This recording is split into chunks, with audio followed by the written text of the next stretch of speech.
Once upon a time there lived in a village a country girl, who was the sweetest little creature that ever was seen. Her mother naturally loved her with excessive fondness, and her grandmother doted on her still more.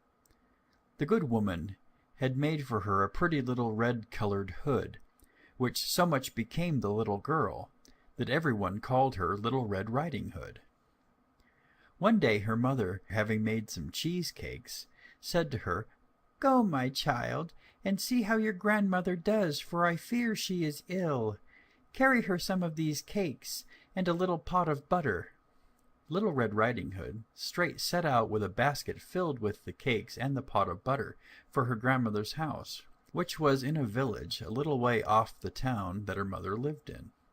As she was crossing a wood which lay in her road, she met a large wolf, which had a great mind to eat her up, but dared not, for fear of some woodcutters who were at work near them in the forest. Yet he spoke to her, and asked her whither she was going. The little girl, who did not know the danger of talking to a wolf, replied, "I am going to see my grandmamma, and carry these cakes and a pot of butter." "Does she live far off?" said the wolf. "Oh, yes," answered Little Red Riding Hood. "Beyond the mill you see yonder, at the first house in the village." "Well," said the wolf, "I will take this way, and you take that, and see which will be there the soonest." The wolf set off at full speed, running as fast as he could, and taking the nearest way, while the little girl took the longest. And as she went along she began to gather nuts, run after butterflies, and make nosegays with such flowers as she found within her reach. The wolf got to the dwelling of the grandmother first, and knocked at the door. "Who is there?" said some voice in the house. "It is your grandchild, Little Red Riding Hood," said the wolf, speaking like a little girl as well as he could. "I have brought you some cheesecakes and a little pot of butter that Mamma has sent you." The good old woman, who was ill in bed, called out, "Pull the bobbin and the latch will go up."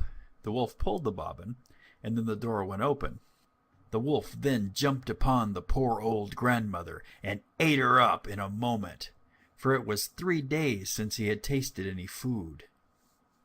The wolf then shut the door and laid himself down in the bed and waited for Little Red Riding Hood, who very soon after reached the house.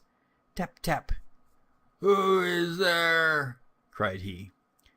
She was at first a little afraid at hearing the gruff voice of the wolf, but she thought that perhaps her grandmother had got a cold, so she answered, "It is your grandchild, Little Red Riding Hood. Mamma has sent you some cheesecakes and a little pot of butter." The wolf cried out in a softer voice, "Pull the bobbin and the latch will go up." Little Red Riding Hood pulled the bobbin, and the door went open.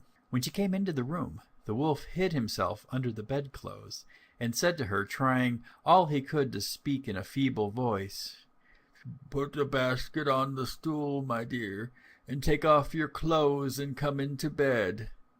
Little Red Riding Hood, who always used to do what she was told, straight undressed herself and stepped into bed. But she thought it strange to see how her grandmother looked in the night clothes, so she said to her, "Dear me, Grandmamma, what great arms you've got!" "They are so much better to hug you, my child," replied the wolf. "But Grandmamma," said the little girl, "what great ears you've got!" "They are so much better to hear you, my child," replied the wolf. "But then, Grandmamma, what great eyes you've got!" said the little girl. "They are so much better to see you, my child," replied the wolf. "And Grandmamma, what great teeth you've got!" said the little girl, who now began to be rather afraid. "They are to eat you up," said the wolf. And saying these words, the wicked creature fell upon Little Red Riding Hood and ate her up in a moment.